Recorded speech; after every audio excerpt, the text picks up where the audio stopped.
Hi, Miss Allison. How are you? I'm doing good, Derm. How are you?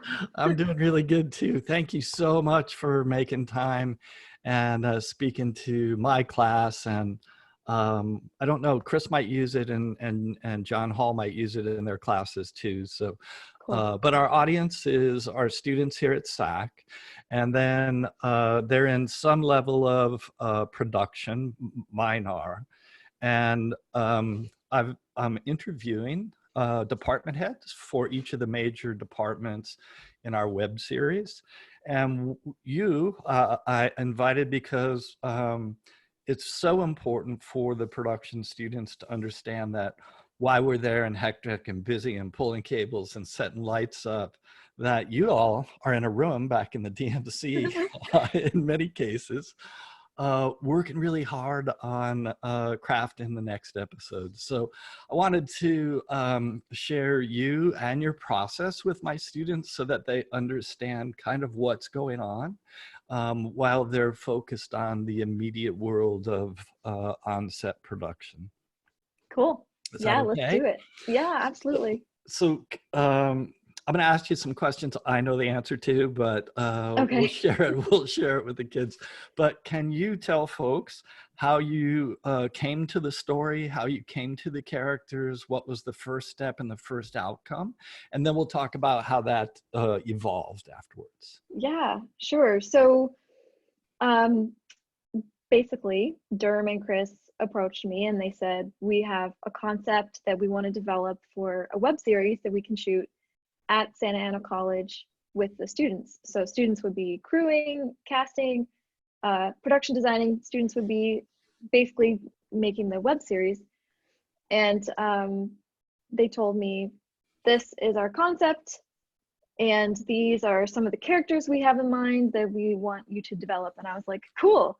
So I took that information and I wrote a 22-page pilot script that ended up being pretty close to what we actually used. There was a round of editing and everything like that, and it was really fun. It was really fun writing that script. I remember exactly where I was when I wrote it because it was like a very meditative process. I feel like I kind of procrastinated on writing that script, actually. I never told you this, but I was in Colorado at my parents' house, and one day I woke up and I was like, I'm ready. And it was like this download. I just knew everything I needed to know, and I wrote the script, and it was like, oh, okay, this is good. We got something here I feel really excited about.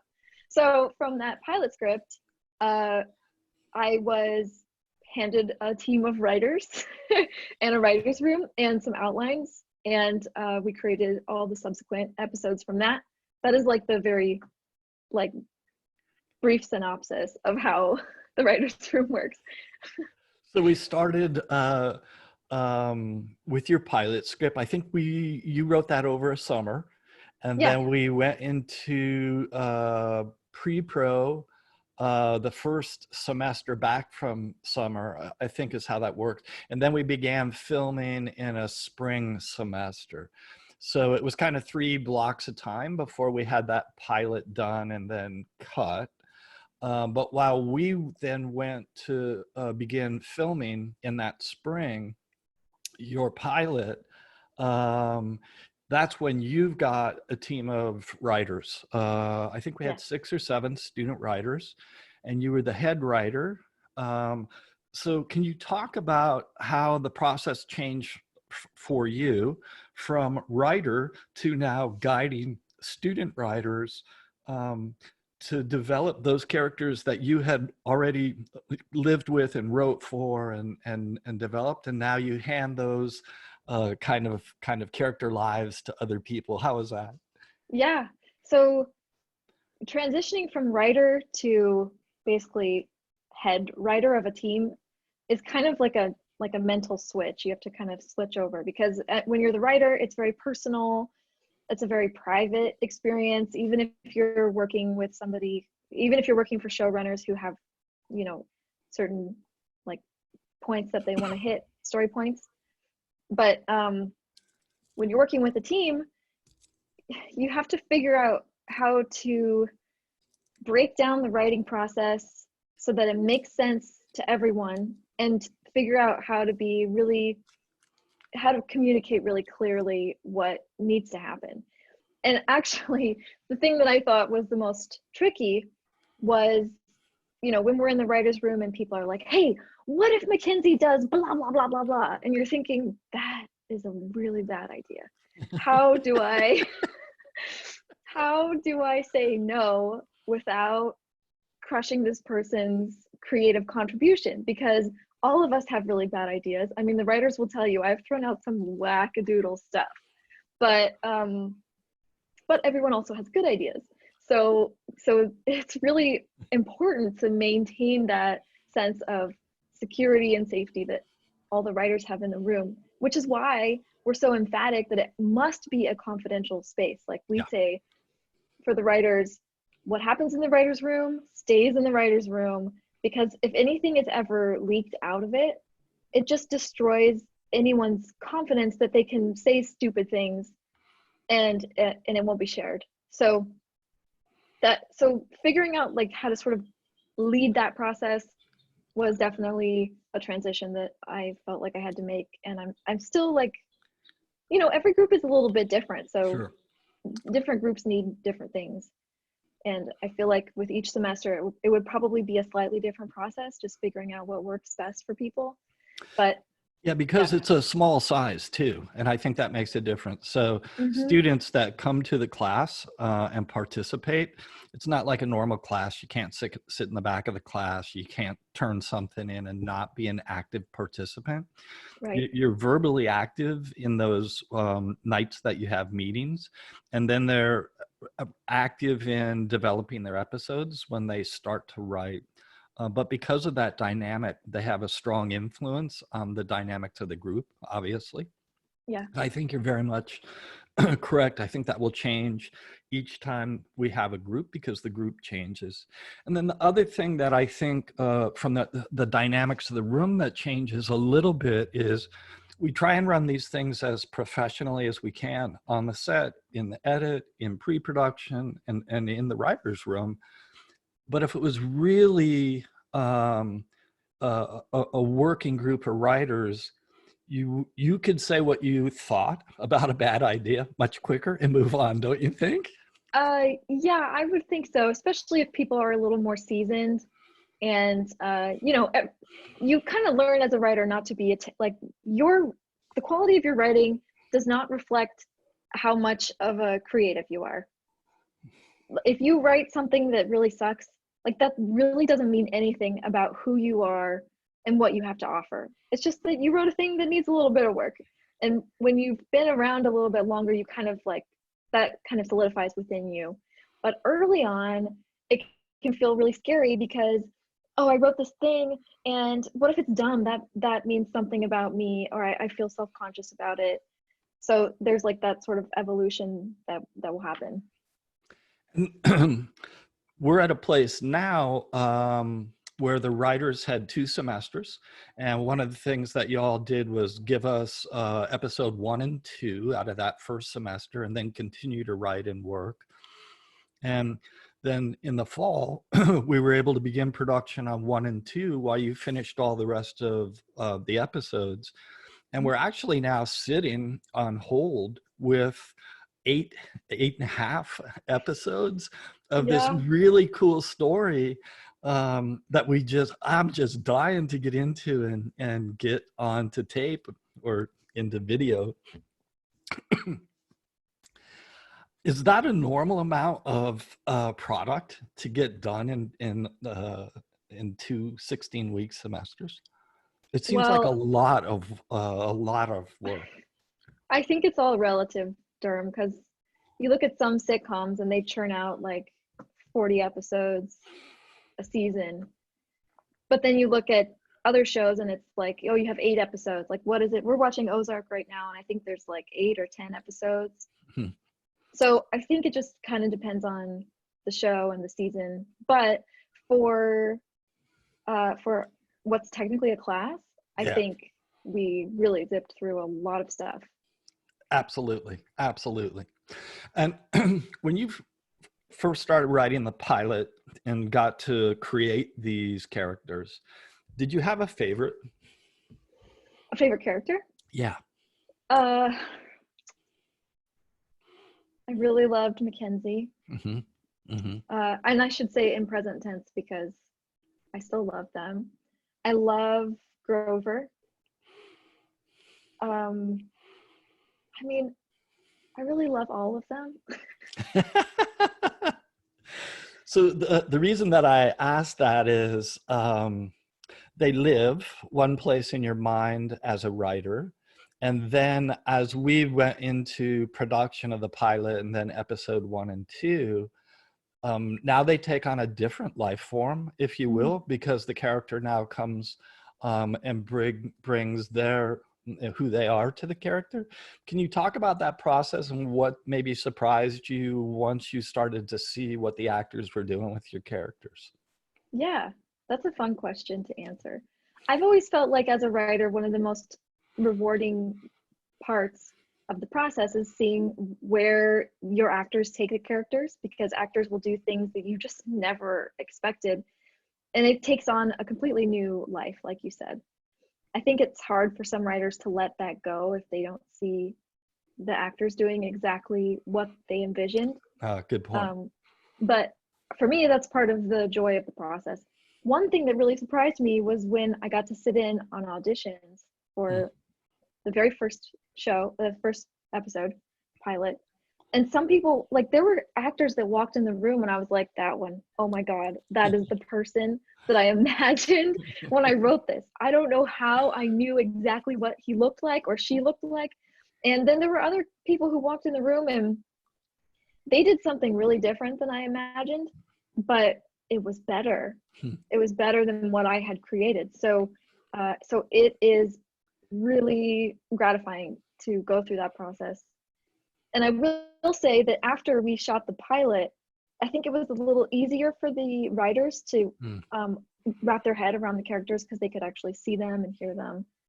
And there was a deeper understanding of who the characters are. Fantastic answer. And I think because you're such a good actor that you can make that connection and make that separation from writer to actor. And I'm sure that that was valuable for your team. When you handed off the characters to your student writers, did you have any concerns about what they might do with them or where they might go? Or were you just kind of excited to see what they might bring back? I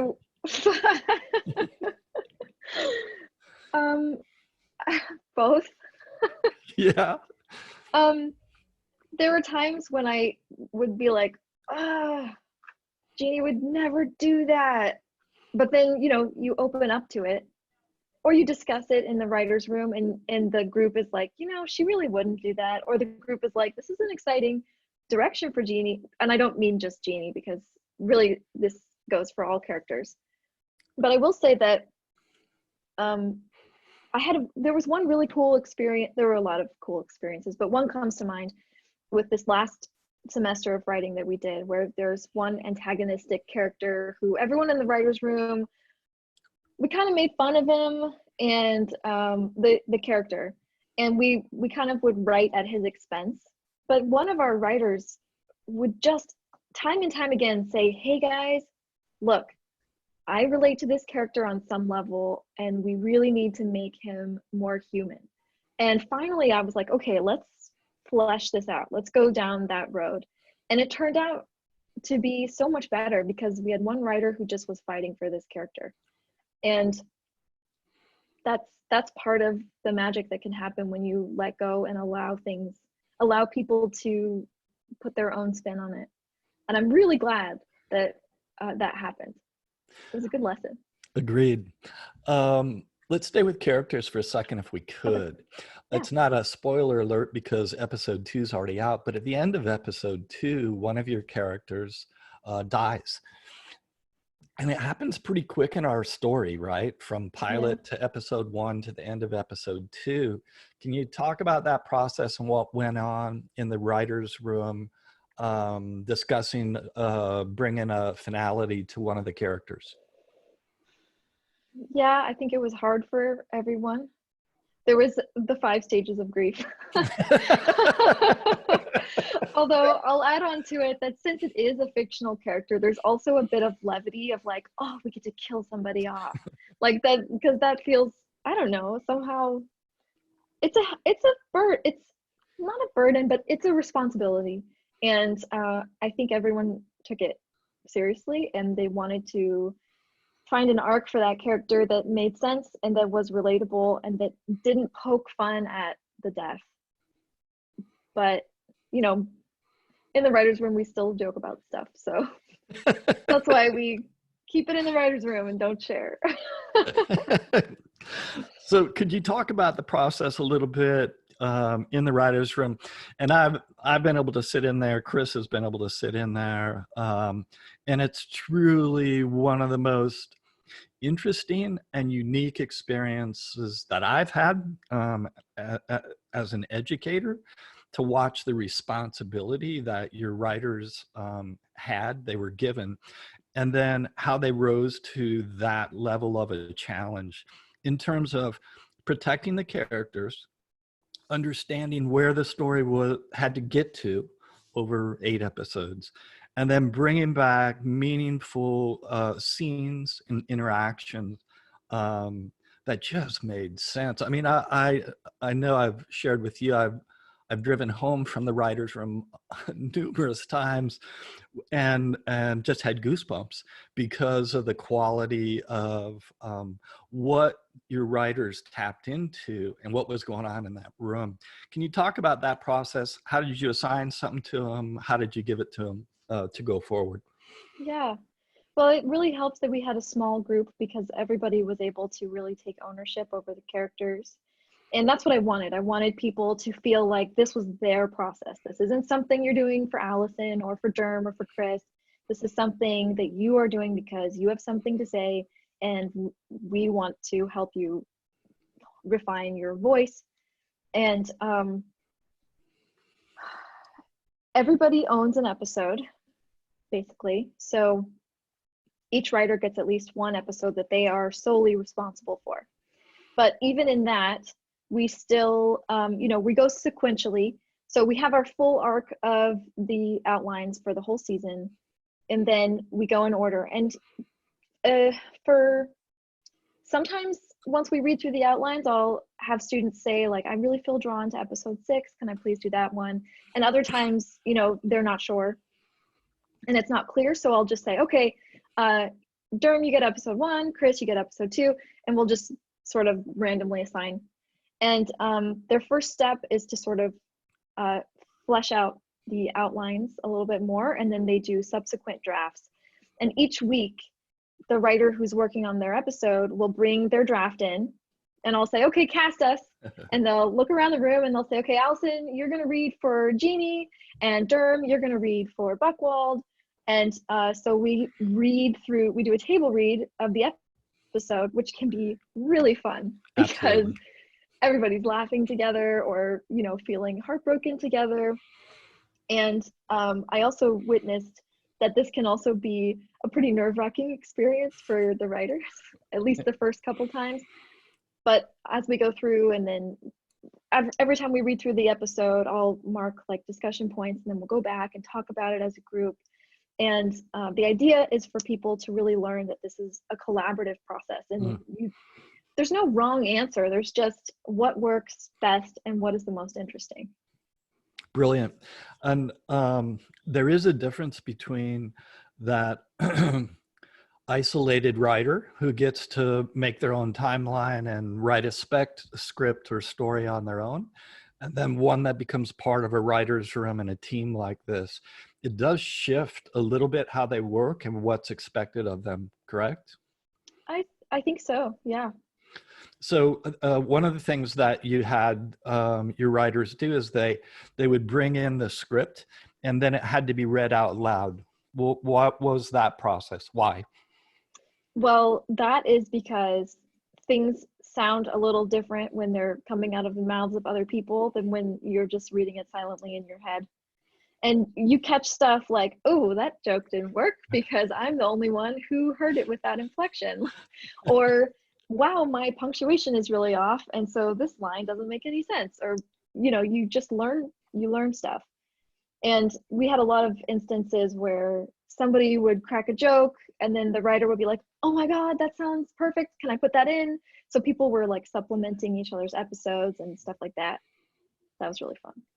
Yeah, I thought it was, that's how the medium is going to be received. There is that oral plus a visual component to it. And shifting from just reading on your own to hearing your words spoken around that table, huge difference, a huge difference. And that's where I would get some of my goosebumps when I would go home is, oh my God, this is really going to work. It's really brilliant.